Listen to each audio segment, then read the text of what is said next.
Hello મિત્રો, જય સિયારામ, જય માતાજી, જય બજરંગદાસ બાપા। અને આજે અમે પહોંચી ગયા છીએ બજરંગદાસ બાપા બગદાણા। તો બગદાણા ધામની અંદર આજે બહુ માનવ ઉતામળ ઉમટી આવ્યો છે, જેની એક ઝલક અમે તમને બતાવી રહ્યા છીએ। જેમાં ભેગું થયું છે પૂનમ, સન્ડે તેની અંદર પણ અને પૂનમ દેવી ગઈ છે, તેમજ સન્ડે આજે ભેગો થઈ ગયો છે, વેકેશન। એટલે પબ્લિક આજે ખૂબ જ છે। આજે હું તમને બતાવું છું કે આ કળિયુગની અંદર એક સાધુનો શું ચમત્કાર છે, એક સાધુનો શું શક્તિ છે અને એક સાધુનો શું ઉપાસના છે। હું આજે તમને બતાવી રહ્યો છું કે આ કળિયુગની અંદર પણ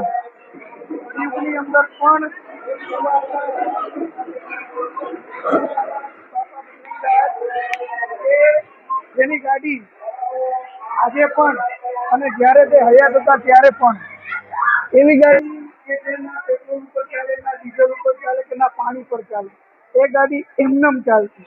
હું તમને આજે એ ગાડી વિશે બતાવીશ અને એ ગાડી વિશે જણાવીશ। તો કૃપા કરીને આ વિડીયો લાઈક, શેર અને કોમેન્ટ કરવા નમ્ર વિનંતી। તો મિત્રો, કેમ છો? મજામાં? જય સિયારામ, જય માતાજી, જય બજરંગદાસ બાપા। આજે પૂનમના દિવસે બજરંગદાસ બાપાના ચરણની અંદર ભાવભર્યું આમંત્રણ તમને સૌ બધાને। અને આજે હું તમને એક એવી ગાડી બતાવી રહ્યો છું કે જે બજરંગદાસ બાપા હયાત હતા ત્યારે આ ગાડીની અંદર એ અરે યાર કટ થઈ જાય। હેલો યુટ્યુબ ફેમિલી, કેમ છો તમે બધા? આશા કરું છું કે તમે બધા મજામાં જશો। હું પણ મજામાં છું। તો આજે આવી ગયા તમે બગદાણા અને તમે અહીંયા જોઈ શકો છો ખૂબ સારી પબ્લિક છે, કેમ કે પૂનમે ભેગી છે, સન્ડે છે અને આ બાળકોનું વેકેશન છે, એટલે આજે વધારે પબ્લિક છે। અને પૂનમના દિવસે તો અહીંયા વેકેશનના લીધે પબ્લિક હોય જ છે। તો જો પહેલા તો તમને હું બગદાણા વાળા બાપાની ગાડી બતાવું છું કે જે પહેલાના ઓલ્ડ જમાનાની છે। પહેલા પણ વગર પેટ્રોલે કે વગર પાણીએ ચાલતી હતી ને હજી પણ એવી ને એવી છે એની કાર, તો તમે જોઈ શકો છો।